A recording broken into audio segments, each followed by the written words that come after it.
Ladies and gentlemen, welcome to East versus West.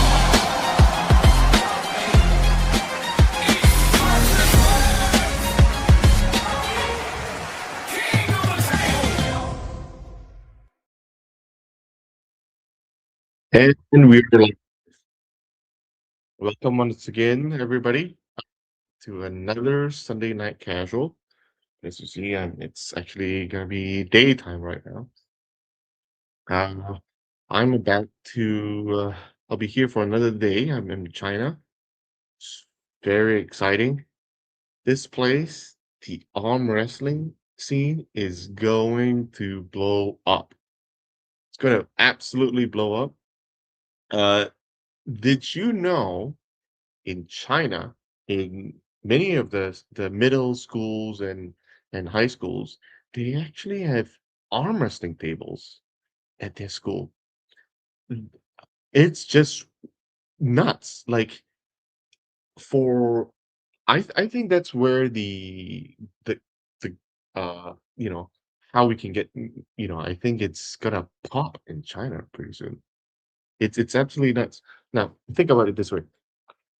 Right now, uh, the new generation, it's the most important generation because obviously they have it's like a pyramid scheme, right? Like not scheme, but a pyramid shape where the new generation is always bigger than the older generation. And this generation, as it moves forward higher and higher, I'm not talking about the pay-per-view or anything like that, but just as soon as they are old enough to make their own decisions, able to drive themselves, to practice themselves. Right now, all practice are limited to weekends, Fridays and Saturdays and Sundays. Whoa. I was just there. And we are talking about currently in clubs, we are talking like thousands. Like in the northern China part, like in Beijing, which is not where I am right now, but if it's like in the Beijing area, 1,000 in clubs, and it's common. It's absolutely common. And the one good thing that China has that the rest of the world doesn't, is that sheer number of population, man. Sheer number of population. So, wow, it's just absolutely awesome. Oh, okay. So I'm just reading the chat. Oh yeah. Hello, darkness, my old friend. I've come to see you once again. I think. Yeah, it's so much fun.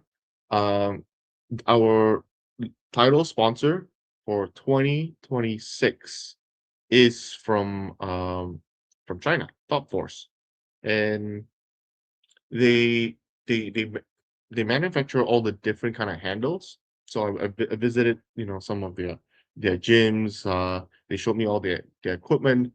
Their factory is it's in a more remote village because apparently uh, uh that specific village has a tax credit on manufacturing like equipment, like gym equipment. It's so specific. That's what and they have electricity credits for 3D printing. So that's why they have it built right there. But their office is here in a city called Hangzhou. So Hangzhou is also the city where Alibaba is. So I've met with them past 2 days. I've been here. Great people, super excited. Currently, China is not affiliated with WAF or IFA, so they don't have very much structure as what they are needing right now. And Top Force is wanting to uh, help the country grow its arm wrestling scene by having some level of structure. So we've been talking the past few days trying to figure out some form of collaboration because one of the partners in here, his family, uh, you know, I don't know if they own the network.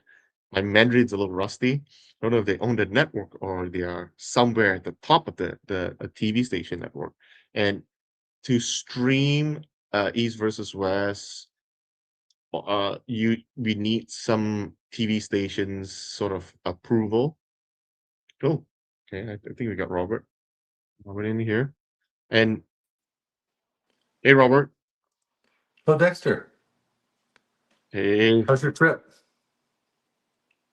it's been very fruitful. I'll be heading to the airport in 24 hours.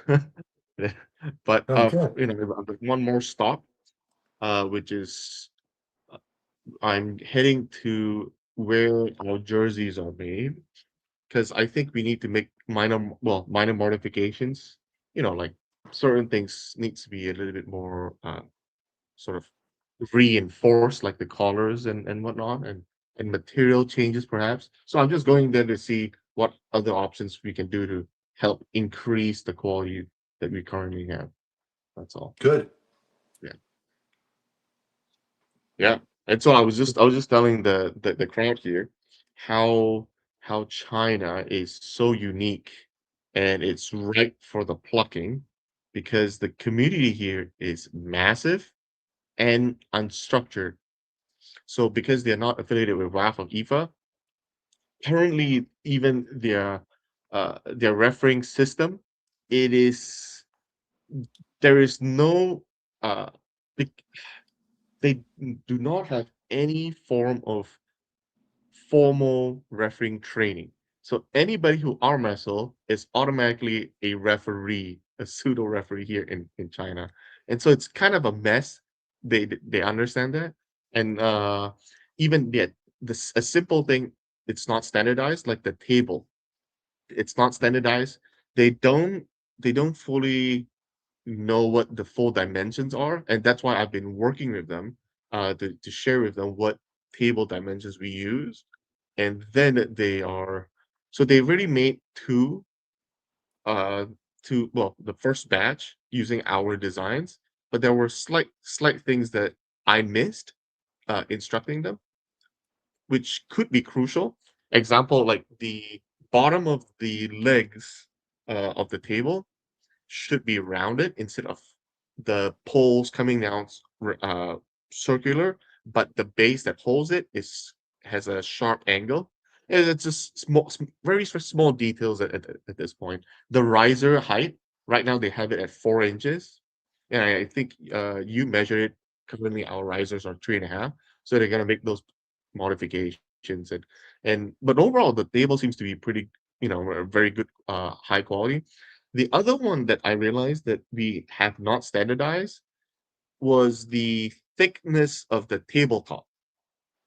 They made it thinner because they were saying, hey, it's easier to go into a top roll, because they can go underneath the table a little bit easier if the tabletop wasn't as thick. So it's like, oh, that's fair, and technically we don't have a standard. Even I think WAF does not have a standard on how thick the tabletop needs to be. So that's something I have to go back and kind of discuss with you. They will be shipping one full set to us, so we can confirm everything, or perhaps maybe due to lack of time, we might just see it in Vienna. We have the option of using it or not to use it if it doesn't meet our standards. So we'll still bring our current table there, Mhm. but at least we'll be able to judge if every dimensions, because I physically hand measure everything. And the slight difference was they use centimeters for the dimensions while we use inches. And sometimes it's like, oh, it's 3 inches, it's 10.2 centimeters, but they just round it to 10 centimeters. It's like, we use inches, so we gotta stick to inches. It's like, oh, Mhm. okay. Yeah, Yeah. very, very minor So things like that.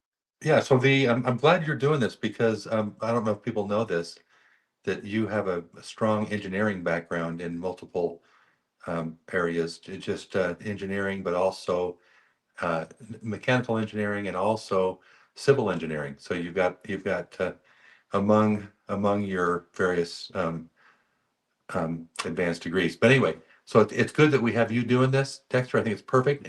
But here's what I would say to the plant, the factory, is we don't want to make the sides of the table thinner because we want to make sure we stay within the standards that we've already established, and the look and feel that we have, also for our sponsors. So our sponsors, will need that um, much room to put their logo. So I would say let's not change that. Oh yeah, yeah. I told them the exact same thing, and I told them like, "Hey, you're our main sponsor for the year. What do you want your logo a little bit bigger?" And they're like, "Oh Right. yeah, I guess so." Yeah. So, so yeah, that is those are all great points. So I told them to just copy, exactly how we currently have it.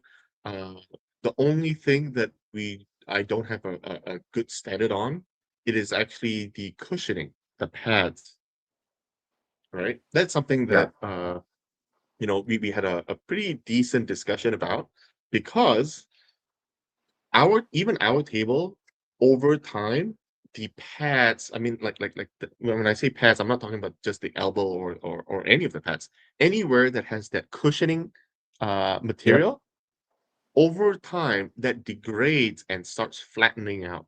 At what point do we replace the entire cushioning, right? For everything, right? So so that's something we have to talk about because there's multiple different variants. Do you want it a bit harder or do you like it a little bit softer? Uh, so that one's a little bit subjective, and currently we don't have that in our standards. So Mhm. I've got to, you know, figure it out with you guys who are actually the arm wrestlers to tell me, oh, this is exactly what we need, or that's way too soft. Um, so that's Yeah.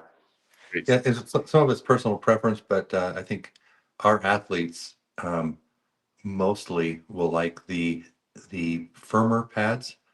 Um, but we should actually ask our athletes too. I mean, not just make the decision ourselves, but let them be involved in it.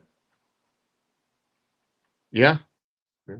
So they they're actively trying. So their game plan right here, and this is why they invested so much money in EVW, in the form of sponsorship, and I'm really happy that they know that we can get the eyeballs out there for their company. They haven't even launched their website yet, which I think they're telling me that it'll be done sometime either next week or so.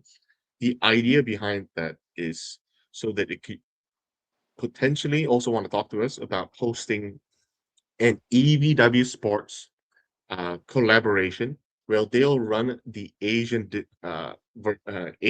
version essentially. So it could be East versus West Asia, right? And so, because right now it doesn't, aside from several Asian countries, specifically like Japan, obviously we know Yoshi's there, and technically Kazakhstan and half of Turkey is also Asia. But we're talking about mostly Eastern and Southeast Asia. I mean, we had Valen Low last year in Arlington, but aside from that, we haven't really pulled too much from the East Asian side other than Japan. Um, they are wanting to start, their league, obviously with a lot from our assistance. We'll give inputs from matchmaking perspective, but mostly also on broadcast and uh and because the stream will originate from China, they have no problems controlling uh well, having China has its own market by itself. Have you seen the population? You're the one that sent Yeah. me the population, Right. 1.4 billion people. Yeah. And Almost and 1.5 then, billion. Yeah. yeah, yeah, almost there. Right? And then they are able to have sort of a standard. So even because so Top Force, the owner of Top Force was telling me that originally their factory were only building powerlifting equipment, so like barbells and whatnot. And he showed me a couple of samples why they think is superior, but uh they don't even have the powerlifting or weightlifting organization inside China. I think it's IPA or something to that effect. No WAF, no IFA. So they have no guidance. And so they're hoping a private company like ours can go in, send our reps there, and give them training, standardize something, and then they have a structured way to grow the sport. Because right now, I think there are a couple of videos um, I think I showed you guys. I think I sent I sent it to you. It's nuts. We see kids 12 years old, 13 years old. They're making their own equipment right now for arm wrestling training in middle school. And schools in China have arm wrestling tables. Not all schools, obviously, but a good number of schools. Their clubs are in the thousands. It's just nuts. I think it's only a matter of time, if we want to hit mainstream, we can use the help of some Chinese, the Chinese population too. So I'm a little biased, obviously, that I spend a little bit more attention here. But that's not to say I think Robert has also looked at. I mean, you've looked at a lot in Africa. Yep. Africa is another That's a place really that, growing. Yeah. yeah, not quite fully tapped yet, and I think there's a lot of potential there. We A can lot do of a lot. potential. We can do a lot in Africa. And I think too, you know, India, they've got Prapanja League, but there's a lot that can be done in India as well. That's 1.2 billion people. So, and they're, of course, pretty big into arm wrestling, but not, they're doing a different model. They're kind of it's all sponsorship. They're, people in India don't like the to buy, to pay for a pay-per-view or pay for things like that. But the sponsorship model is working there. So we just need to adapt a little bit and maybe even work with um, Parvin at Prapanja League a little bit to open up Yeah, that market more for everybody. I mean, because it's really to me, arm wrestling has always been. WAF has really taught me this. It's a brotherhood and sisterhood of the whole world. It's not like political. It's not. I mean, it doesn't matter where you're from. Everybody just connects because of because you're arm wrestling. You love arm wrestling, right? I mean, there's no place more prevalent of that thinking than WAF. I mean, it's every year I go, it's people from all over the world that don't even speak your language, and you don't speak their language, but you just connect. And so that's what we need, I think, for arm wrestling to really go big too, is that same uh, idea that exists at WAF, um, with just everybody is really the same. I mean, we're all together in this. It's not like we hate one group of people because of their leader or because of their belief. I know China believes in communism. Of course, I don't believe in communism. That doesn't mean that we can't work together. Um, and the same with a lot of other countries. So I'd say that there are very few places that we just can't work with. the interesting thing is that, coming to China, they don't have access to YouTube, Instagram, Facebook, Mhm. right? They have a little bit of access to TikTok, but as you know, of all of our social media platforms, TikTok is by far our smallest crowd that we don't pay as much attention compared to our YouTube account.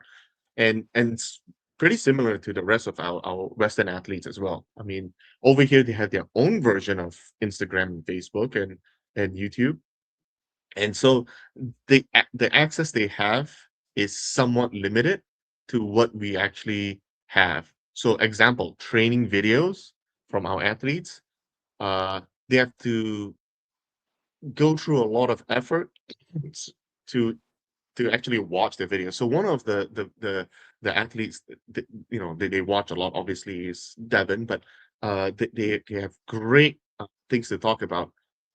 Todd Hutchings, and Yep. the other one is Daniel Ustinov. He even came last year into kind of teach the Chinese how to train.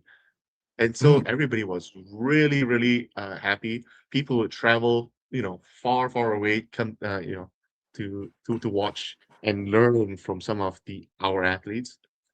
And so they are just super excited. Now they're asking me, "Hey, which athlete can come over and train us?" I was like, "Okay, okay. I'll see who, uh, you know, who I can reach out to." But here's the cool part, Robert. Because they don't have the full access, and they're kind of like in a turtle, because a lot of whatever they put up is on a Chinese social media platform, right? Which the rest of the world doesn't really pay attention to, other than perhaps just China. So they come up with innovative new things that potentially could help. When you start picking out pieces, good pieces of their Mhm. innovation, that could potentially help as well, right? Some of their training tools, I don't think I've seen it before, because they don't know, they have to manufacture their own training equipment, that perhaps there's something there. But I don't know. I think there's a lot to learn from them, but also a lot to teach them as well. So Yeah, anyway, love it. but I think.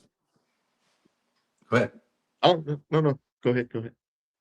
No, I was just going to say, I think I've always thought Asia is a huge market for arm wrestling, and it's growing like crazy all over. I mean, if you look at Korea is growing very rapidly arm wrestling wise. Japan has been um, really big for quite a long time.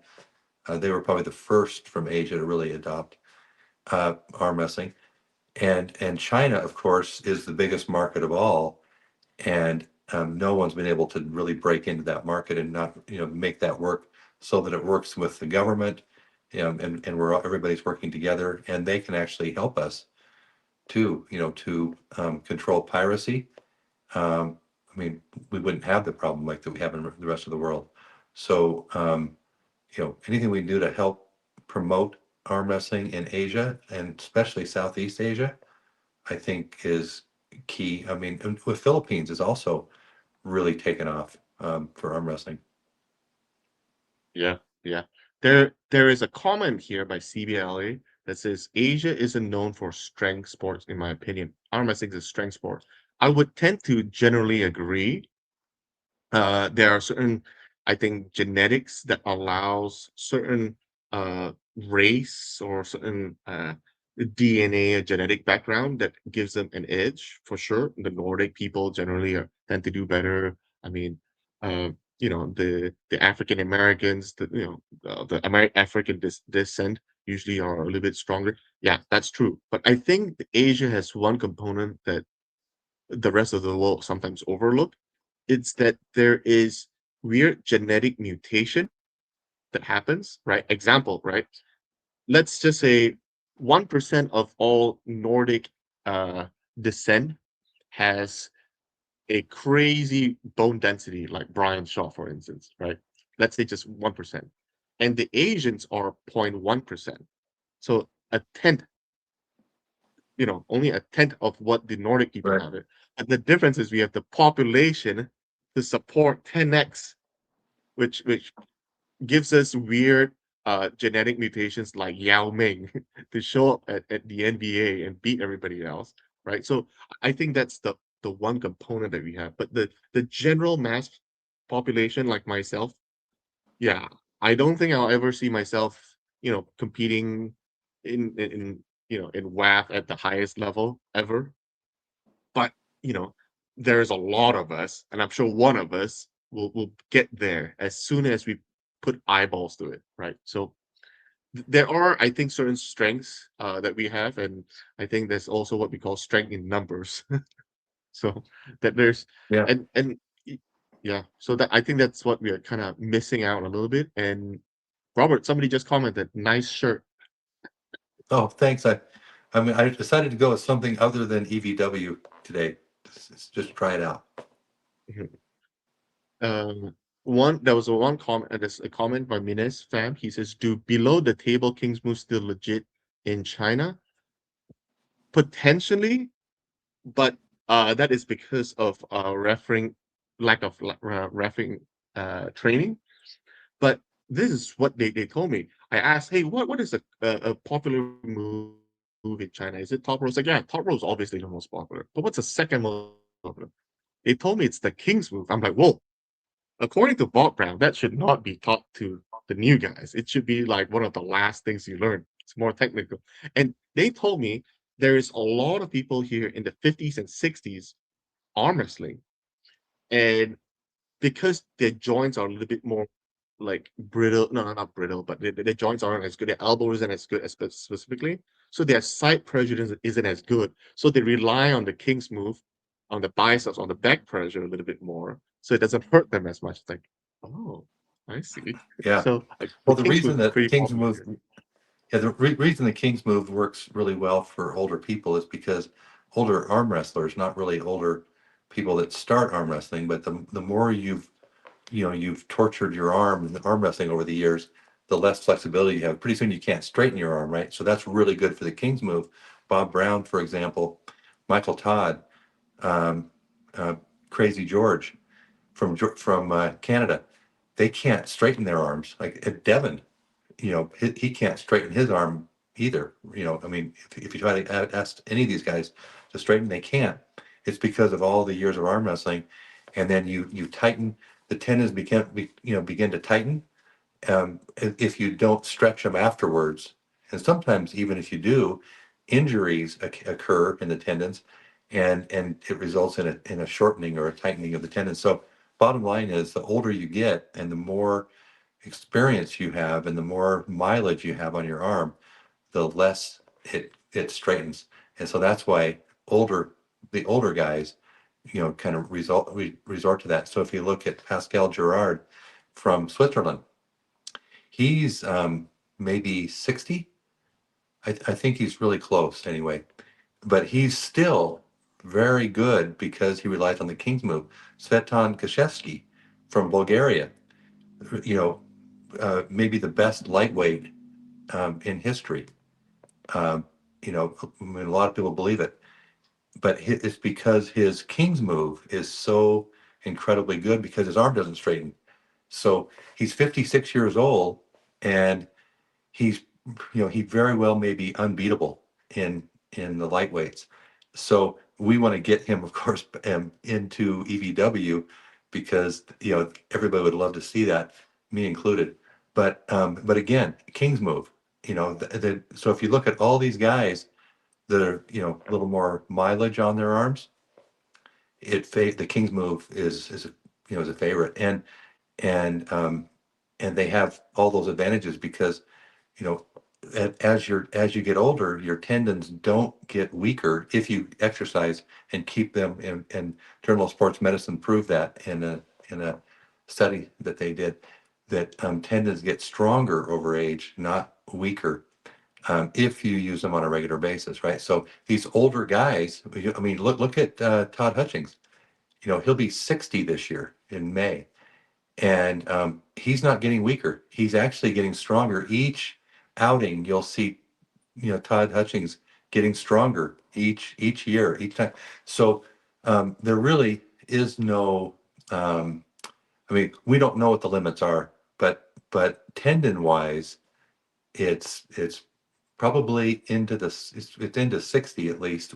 As far as we know just from observation, right? So, and then the King's move, as long as you have this, the ability to rise and pronate and to have an arm lock that doesn't go down. So you really can't beat Michael Todd or Gashevsky or Crazy George or any of these guys that have these bone locks, unless you break their arm. Like, I mean, so they'll, you'll see Michael Todd, he'll just kind of give up, and he'll, like when Devin beat him a few years ago, he just kind of went with them because otherwise you're probably going to hurt your arm, right? So, but you don't see guys breaking their arms either at that age because the bone gets denser. The more stress that's put on the bone, the thicker and denser it gets. So the chance of bone break as you get older and as you put more stress on your bones, the more experienced and the longer term arm wrestlers is very slight. I mean, you could, even my arm, I mean, I've had people, I mean, just pound on it, like multiple people, and do it any position. I can get in a super bad position, break arm position, doesn't matter, because the tendons, ligaments, and bones get denser and thicker and stronger with the more stress over time uh, there is. So anyway, probably went too far, but on King's Move. But yeah, King's Move is really good, but not advisable for a young guy to start doing a King's Move necessarily. So one of the things that I noticed is that you have been arm wrestling for what, some 30 years ish, right? 30, was it 35 years? And 30, 32 years. 32 That's years. Yep. Your arm is pretty straight. Not really. Not. I mean, not like it should be. So my arm, this is as straight as it goes right here. That's as straight as my arm goes. Now, Uh, my left arm doesn't have near as much of wear and tear on it, so my left arm goes straight, right? That's But my left arm's not nearly. I've never won a world championship or any anything, big left-handed. I do okay in the U.S. or local events, but still nothing compared to the right. So yeah, I've just put a lot more wear and tear on my right, and it shows because it doesn't really straighten. I mean, that looks like it may be kind of straight compared to Devon and Crazy George and Gashevsky and some of these guys, Michael Todd. But yeah, it's not straight. Bob Brown, his arms, worse than mine as well. so comment is this: if China is going to sponsor a European arm or American arm wrestling, that's a pretty big deal. Yeah, so they are our title sponsor. Top Force is our sponsor for the whole year. They committed for all our events this year. So super excited to s- to get their support. There are a couple of talks about Robert changing the height of the table depending on the weight, as specifically for the super heavy weights. Should the table be raised for them? Well, I mean, we've talked about that before. I know Brian Shaw really would like that to happen as well. I mean, it's an advantage for him. Probably a big advantage probably for Vitali. Um, but it's something that we should continue to talk about. But I think we need a standard height, and then we can have we have the risers that go 3.5 inches. Um, so right, raising it from where it is now, um, we if we're going to do it, we better do it pretty soon because it's the standards are being set and all these different countries, and we need to make sure that we're helping set those standards so they're EVW standards. Yeah, yeah, that's right. Uh, the only thing I might question this is it's easier to go lower than it is for you to tiptoe to get higher without Yeah, the help of a riser. So, there's that thing that I would say you could totally just drop and bend your knees a little bit, to get it. But I yeah, think that there's also a height advantage. Doesn't it let you get on top of the table and be in a position of to press a little easier if you are taller? yeah. There's definite advantages to being taller and to having the table height a little lower as well in certain movement, certain moves, certain.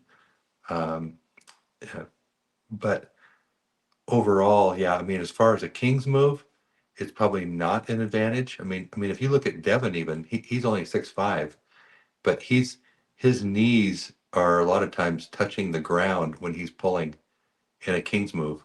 I mean, he's way low. But Okay. so yeah, so we should talk more about it before we completely set the standard. I mean, make it to where there's no going back because it's pretty close. The time is coming. Yeah, It's yeah. I already mean, probably here. you don't see them changing the dimensions of the NBA or the No, NFL the football field now. It's all no, locked. or the football or the basketball. It's all set, right? Yeah, So, I mean, there might be things that could be a little different, a little bit better, but there's no change in it at this point. I think what we should do is we should probably get with Vitaly Letin, the guys that are, that would be mostly affected by this, the taller guys. Vitaly's 6'8". Uh, you've got Brian Shaw. We probably ought to talk to him more. I know how he feels already. I haven't talked to Vitaly though. And then Devin, we probably ought to talk to those three to start with and see what they think. I mean, that would be um, interesting to get their perspectives on it. yeah. Another one here is asking, I'm going through chronologically, and I'm a little back and forth a little. Right now, somebody's asking, how do we integrate with our league if, I think they're talking about specifically about the separate Asian version of EVW Sports.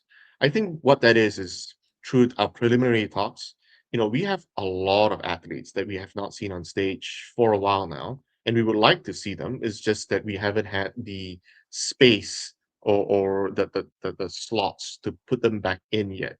Especially right now, a lot of our fans would like to see the heavier guys, but that's just I'm on the lighter side of things, and most Asians are they play really well and technically in the 70 kilogram, 77 kilogram range, and that's where they could shine more of our international athletes, right? They could invite, say, Joseph Miranda. We haven't seen him in a while, right? Cody Wood is another guy, right? They could bring some of the lighter EVW athletes over, and so they could focus more on the lighter weight guys. And that's how I could see how we can integrate, because as soon as some of the Asian guys compete with some of the known Caucasian athletes, the West athletes, then we can really gauge at what level sit athletes that these Asian athletes are, right? If the Asian athlete loses 3-2, they go, okay, it's pretty close, right? Or even the athletes somehow beat the Western athletes, then we know, okay, well, maybe we should bring them on the mains, on our main EVW event. So that's something that we could do right now. Like as you mentioned, the population in India is so large that they don't need anyone outside of India to help grow their own sport, because the Propanja League is doing a good job just going in circles inside their country, right? The Chinese could eventually do it, but if they could, if this collaboration works out, isn't it just better? Because then we are just making our whole sport more international, more inclusive, and more localized. So yeah, Yeah, yeah. I think it's better to have it more universal and and basically unite the whole world. That's the idea of the Olympics too, right? I mean, is politics aside, doesn't really matter. All the countries get together every 4 years and they have the Olympics, right? And then, well, actually every 2 years because you have the Winter Olympics and the Summer Olympics. So every other year you're getting that benefit of bringing the world together. And I think that's what East versus West was kind of founded on, is bringing East and the West together for the first time. But it should be the whole world, and and it really is. But you have to exclude certain groups just because um, of politics right now. I mean, like the Chinese, for example. Um, there's that like Chinese firewall, right? So you can't really see much of what's going on in the rest of the world. But like you said, though, to me offline, Dexter, you just learned that the Chinese actually know EVW and our athletes extremely well. Like they're big fans already. So somehow it's getting through to them. And then look how big it is with 1,000 clubs or more, without being, having that access. Just think when we can help get that access and that international access. Um, I mean, it'll be much, much bigger than it is right now. And there's a lot of countries like that. It's not just China. um, that need to be opened up. That we can do a lot to help them. Tell you something super funny.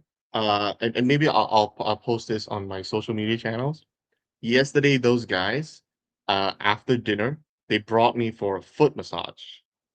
And then we were at this foot massage place, and there was a big, it was a whole bunch of us, and they put a big old like projector screen. Now this is at an established, nice place, Hmm. and it was EVW, a pirated EVW channel playing Morozov and Vitali's match.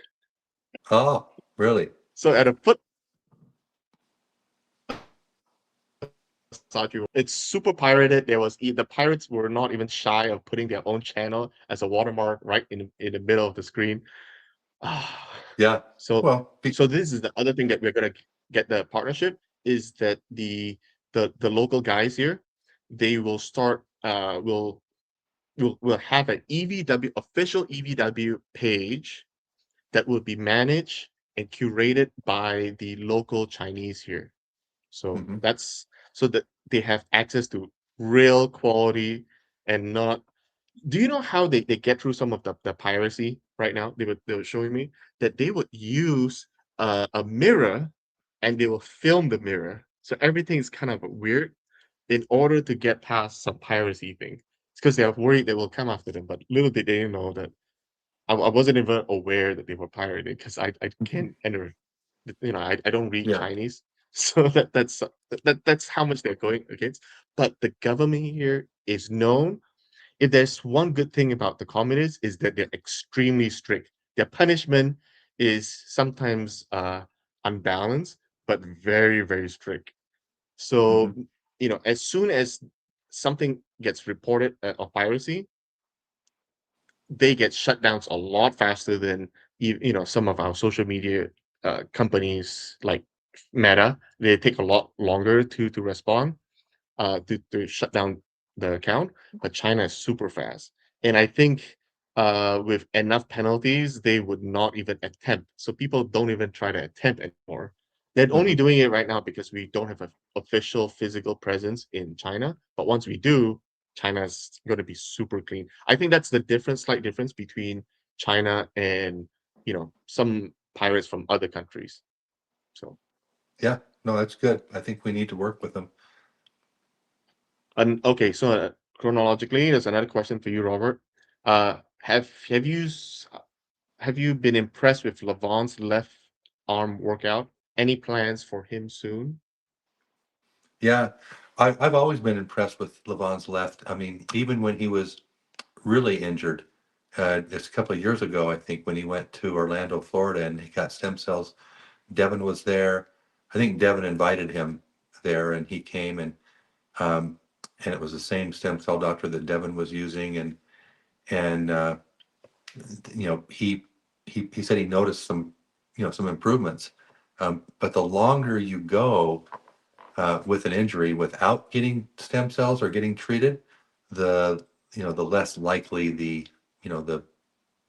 therapy is going to work, or it's not going to work as well, right? So it still worked. He said he did notice a difference, and uh, and now he said he's pretty good. I mean, he feels pretty good.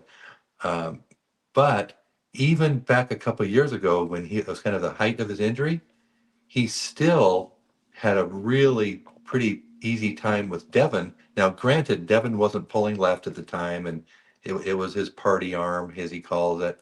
But an injured Levon taking down Devin left-handed so easily, even 2 years ago, was pretty impressive to me. And then his gym lifts left. I mean, he's doing huge amounts of weight. I mean, so no doubt, Levon is. I mean, he may be the left and right uh, world champion left. I mean, for unlimited super heavy. So um, it'd be interesting to see. And he did already commit on the podcast with Devin and Vitali and um, Levon. Back what 3 weeks ago when we had that, he did commit to Devin that he would pull left-handed if Devin wins the world title next month. So, but I mean, you heard that too, I think. But here's what I got out of it. I think he wants to pull left-handed no matter what because he's training left-handed now, and he hasn't been doing that. Yeah, yeah. Um, many people learn how to write with their left hand because they've injured their right hand, right, in school. Yep, So this is he's kind of forced, in a way. So that may be a tiny blessing in disguise. Obviously we don't wish for any athlete to get injured, but it might be the small silver lining from what we come out of from this incident with Levon. But yeah, true. maybe No, we'll it's see good. Levon It's a on the good point. left. Yeah, we could get Levon pulling twice as often. Yeah, that's right. That is right.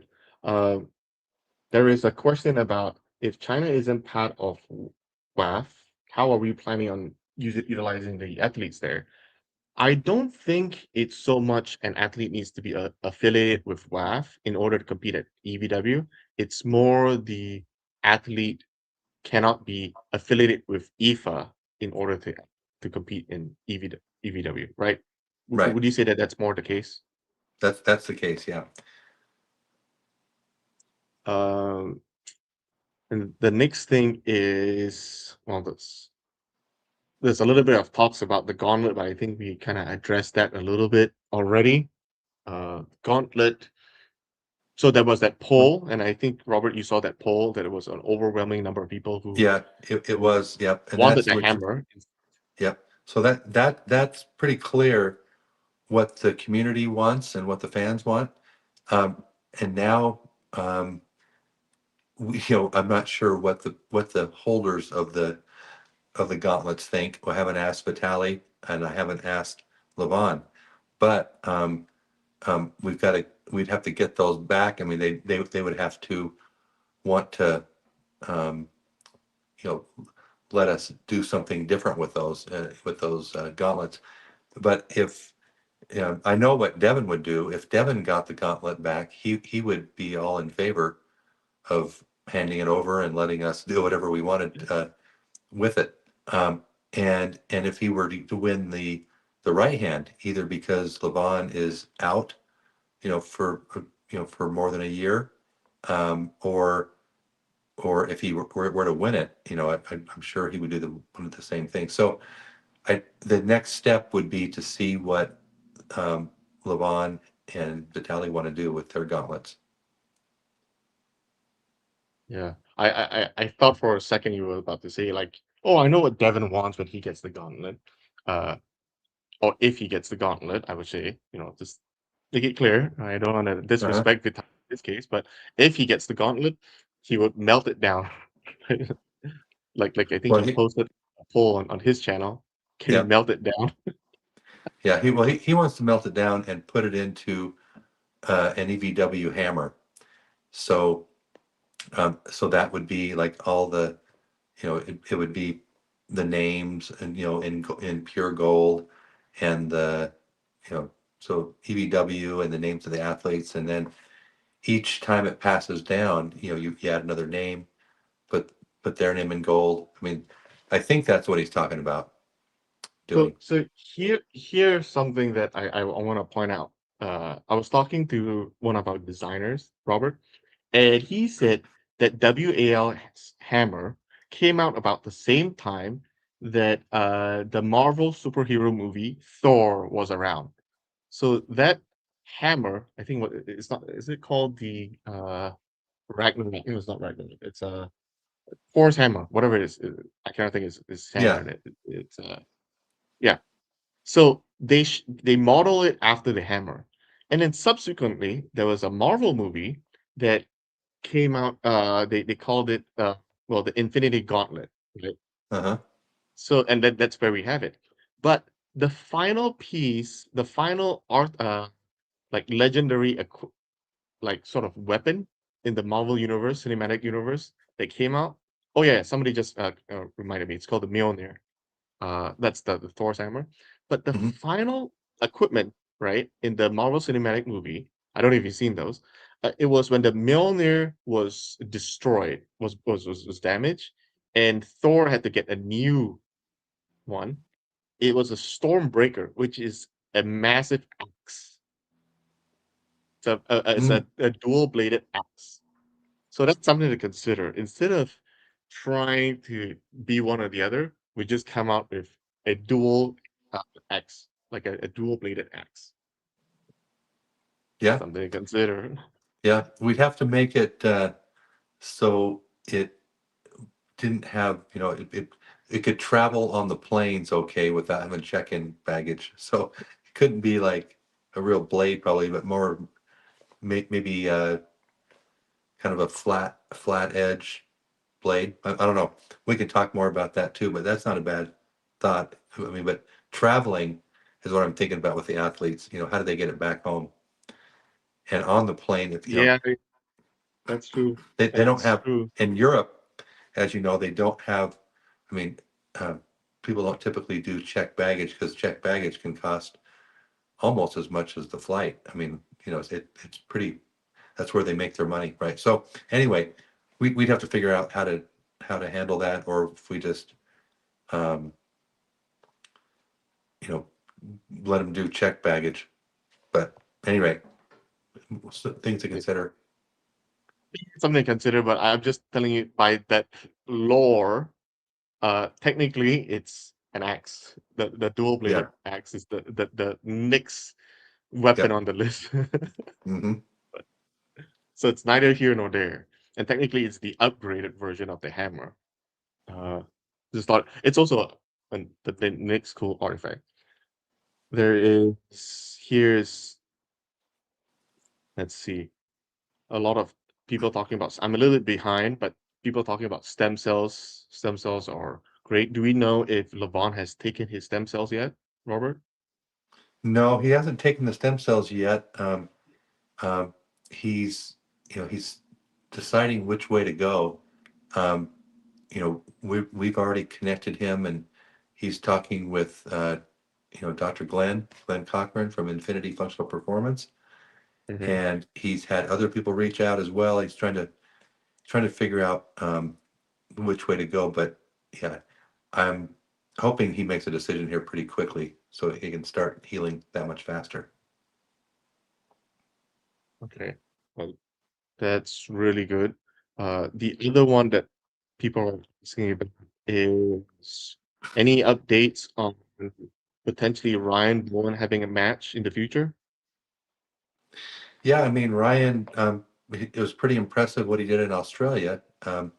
He did very well against everybody there, other than Lachlan. I think Lachlan's still recovering from an injury for surgery, so he wasn't there. But looking at how well he did against the bigger guys too. Now Ryan is now a bigger guy, so Ryan's 115 kgs, so he's much heavier than Lachlan now. So when Lachlan beat him last time, they were about the same weight, right? So I think they were like, I want to say 95 kg, but maybe Lachlan agreed to pull him at a little heavier, maybe 105. I can't remember. But whatever the case is, Ryan is much heavier now than he was. So to be on the stage at 115 kg at EVW is much harder than in 95 kg, for example, or 105 kg.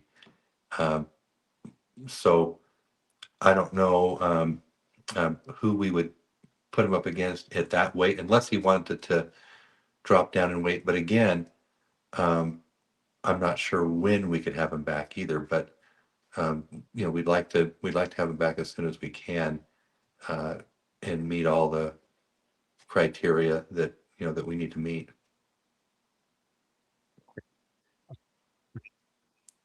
It's, who is a good match you'd like for Robert Oberst? You know,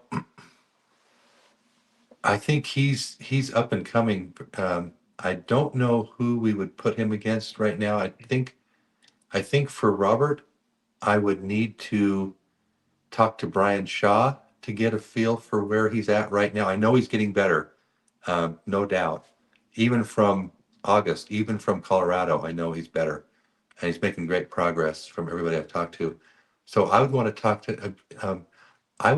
to Brian to get a sense for where he's at, and and I don't want to get a sense from Neil Pickup as well, because Neil's pretty close. And yeah, and just to gauge exactly where he's at compared to where he was in August. Yeah, fair.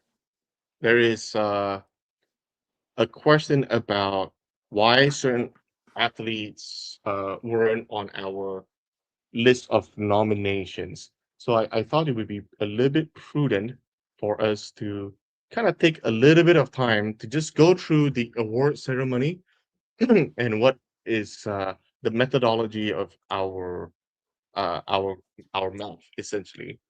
And the most basic thing I would say is we are structuring this where it's 50-50, and it's not like the weightage of the jury is significantly so high that the fans' votes do not matter. It's actually 50-50. The difference of how you guys vote is strictly based on percentages. Well, based on singular selection, and the way that the jury votes would be in the form of rankings. And so every rank has a certain percentage assigned to it. So therefore, it's a little bit more balanced, and that we won't have a major disparity. Example, right? Assuming there is a category that it says your favorite Asian uh, owner from EVW, right? Ideally, I would be at 100 and Robert would be at 0 because maybe it's 92.8. I don't know because I'm the only Asian. I don't know. It's just an example, right?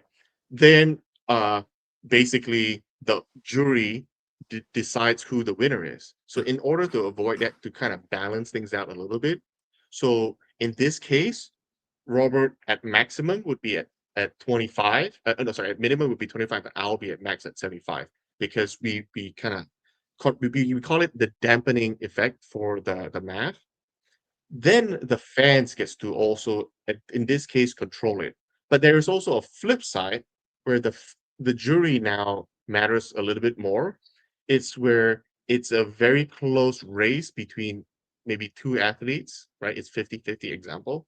And then that's when the juries vote, even though it's dampened, it still has an effect. So this is the way that we could use both of us to balance out our effect and how the math to decide who the winner is. So we had spreadsheets on and to kind of explain why certain athlete uh were in the nomination. So and Robert, feel free to chime in at any time. So if we go through our wrestler of the year, we could see Barbora being the first one up there. I mean, we don't have to say too much about Barbora because she's the world women's champ, left and right, right? She's, I think, the second athlete to only hold both titles in that weight category. So she's naturally way up there, right? And then, as the one funny part, Robert, when we were putting that list together with the team, we were like, okay, well, do we nominate Laban? He pulled only one, he pulled only once last year. But then the explanation column was why Levon should be on the list. And the reasoning for him is super funny because the everyone's reasoning has all, world champ, what their record was and so on. But Levon's column for reasoning is just Levon because he's Levon. Right. That's it. That's right. That's right.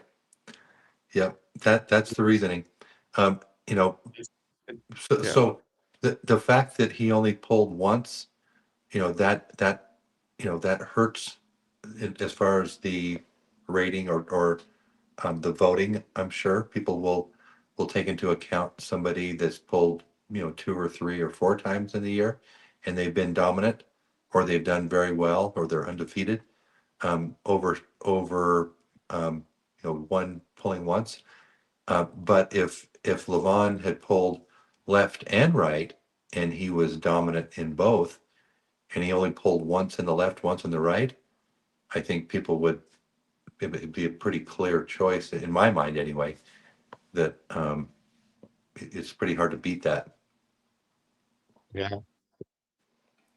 Maybe people might just vote for the king anyway. So we we don't know how people will vote here. Well, actually, I do know the current data, but I'm not gonna share that until the award ceremony.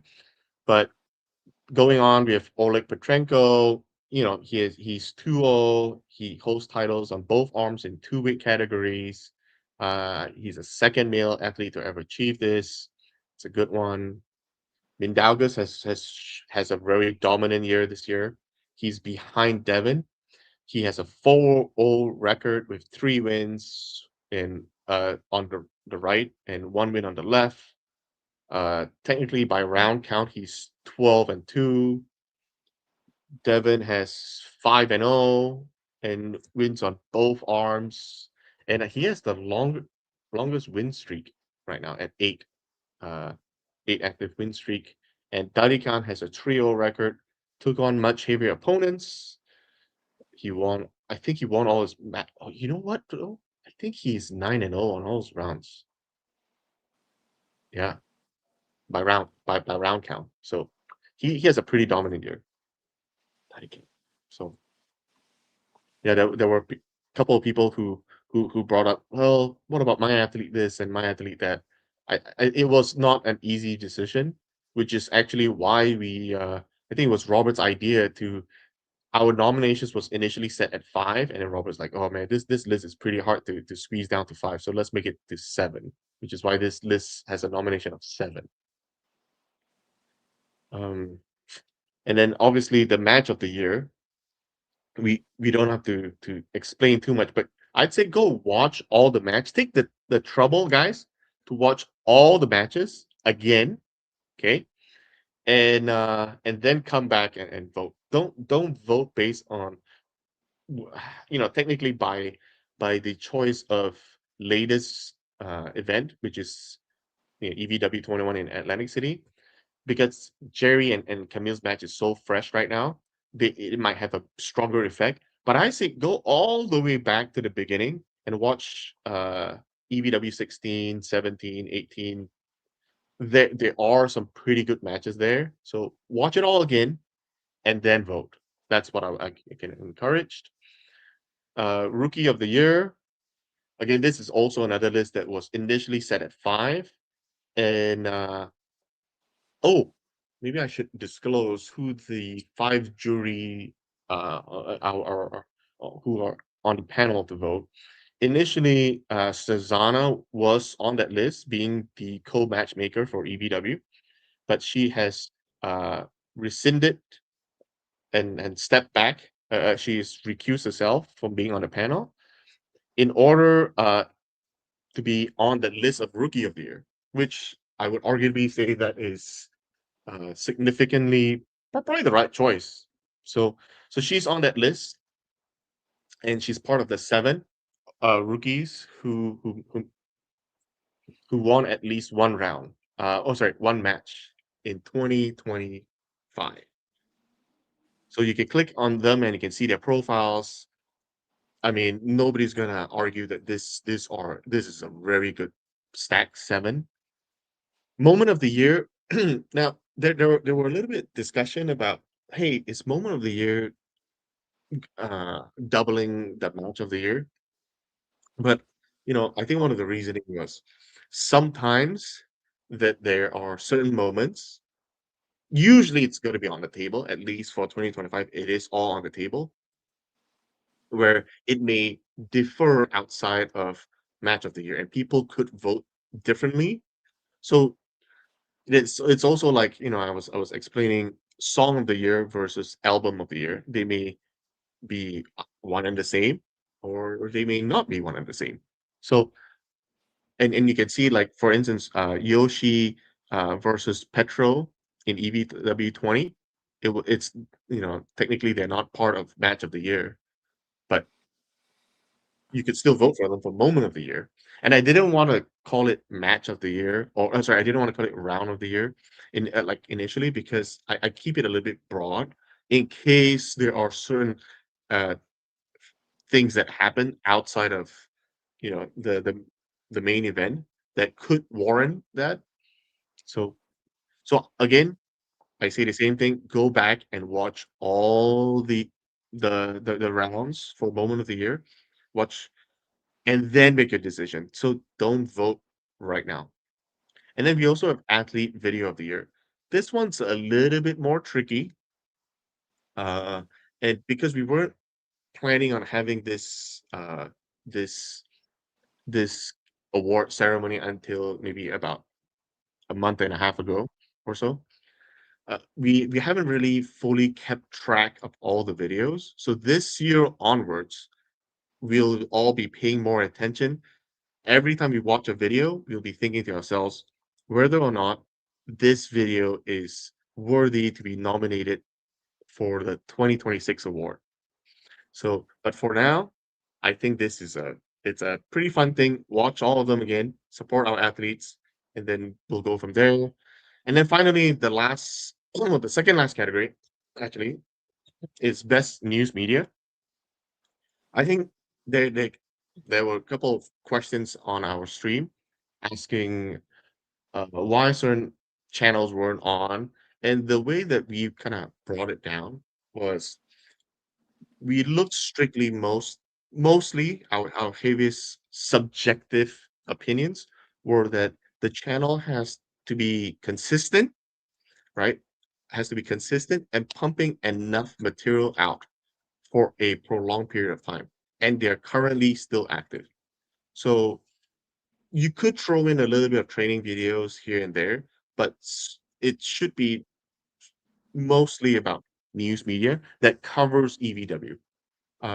Now, obviously, that there are some that don't cover EVW and they only cover other leagues. We don't take them into consideration uh, for obvious reasons, and they don't necessarily have to be, uh, friendly towards us. But most importantly, they have to be consistent, and they should always show and bring whatever we are. Like even sometimes they will summarize this podcast itself. That I think we are pretty we want to support basically we want to support more content artists and content creators out there because it's through them that we could get our message out there more efficiently because not everybody's going to watch a 90-minute podcast, but people will watch a 2 3 minute clip from one of these news media outlets, and that's really really helpful, right? And then finally the last one is a fan favorite. So fan favorite, it's the only category that's not 50-50. It is 100% based on fan voting. It's 100% on fan voting.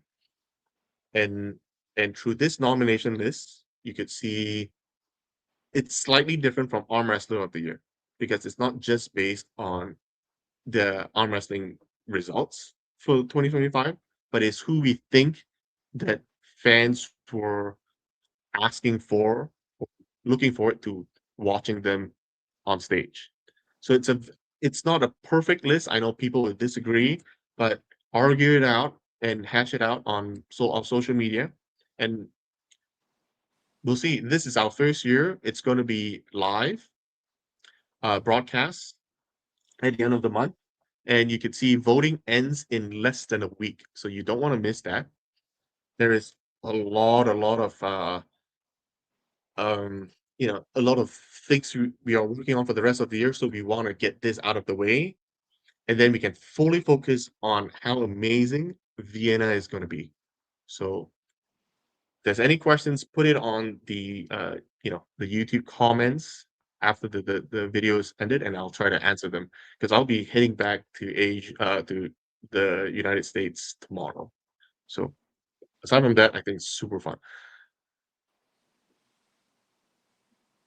Okay, so I just miss reading through all the the the question the comments. But Robert, what ups?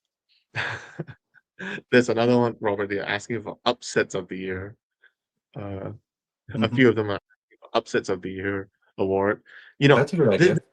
one we initially I think we had 12 categories, but Robert reminded me not to go too crazy on our first one. We gotta get our feet wet a little bit and get it a little bit more structured. So and because of how the timing is, so I would be inclined to agree.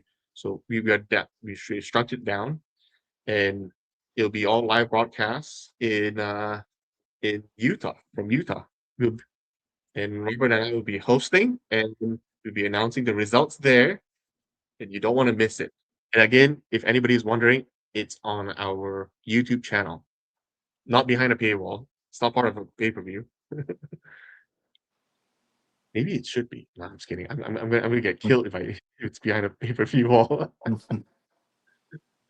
But I've got to start preparing to hit to the factory soon. Robert, do you got any other announcements? Any comments before we kind of let these guys loose? Well, any other comments that we didn't get to? I'm sure you couldn't get to everybody in that time, but anybody else that you wanted to cover before you go?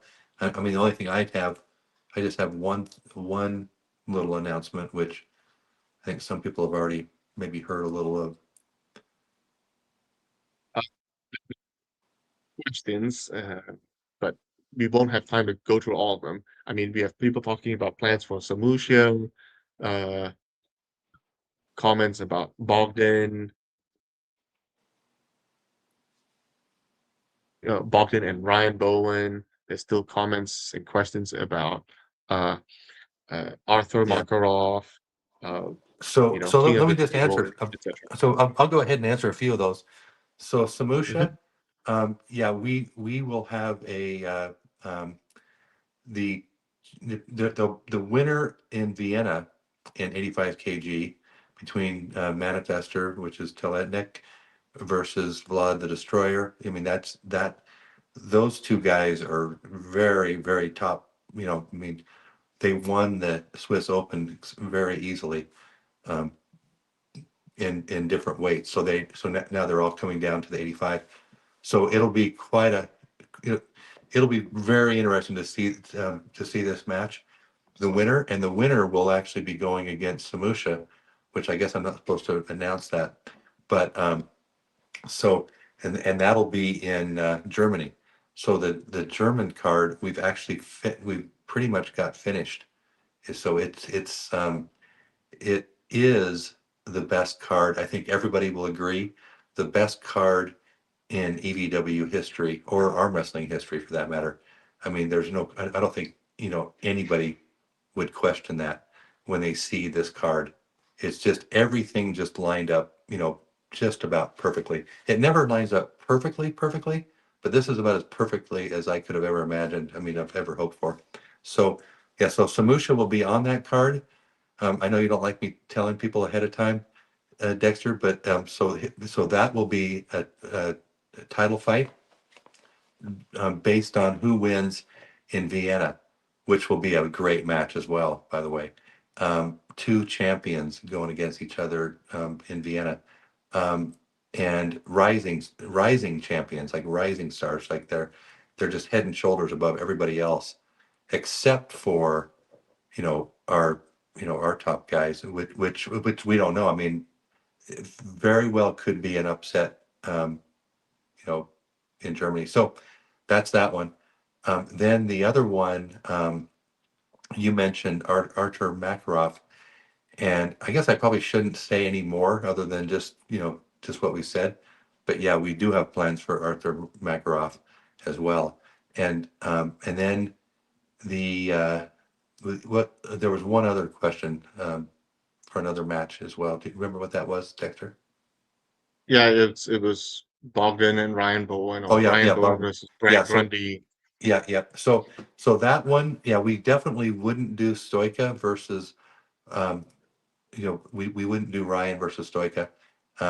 And even though Ryan looked very good in Australia, going against the top Australians other than Lachlan because of his injury. Um, I think Ryan, again, still would have probably beat Lachlan looking at how he looks now at this new weight, this heavier weight. But still not able to pull Stoica because Stoica is 95 kg. He's agreed to go up to 100 kg catch weight for Nugo because he really wants. I mean, that match is going to be exciting too. So you're 15 kgs apart. So you're what, 33 pounds difference? I just don't think that makes sense. And it wouldn't be right away anyway. So, but the other one that I wanted to mention is the Leonidas uh, deal. So Leonidas is back on EVW, and so we'll be seeing more of him, and it'll be exciting stuff coming up. Yeah, he'll be in Austria as our special guest. So if you guys want to have a chance to meet him, come on down to Austria, February 28th. And thanks, Benji, for reminding me to put up the link, evwsports.com. You can see everything about that. Thanks, Benji. Uh, and there was one question. This probably will be the absolute last question. Is the voting protected by account authentication? What's to stop people from spamming? We have thought about it, and which is why there is currently an email authentication. And to prevent botting, there is a simple math question that you have to answer. It's a random single digit uh, addition. So, but with that, I think we have we had a great podcast, Robert. I look forward to seeing you back later this week. So with that, Yeah. Have a great trip back, Dexter. See you soon. see you soon. Thanks, Robert. Okay. Thank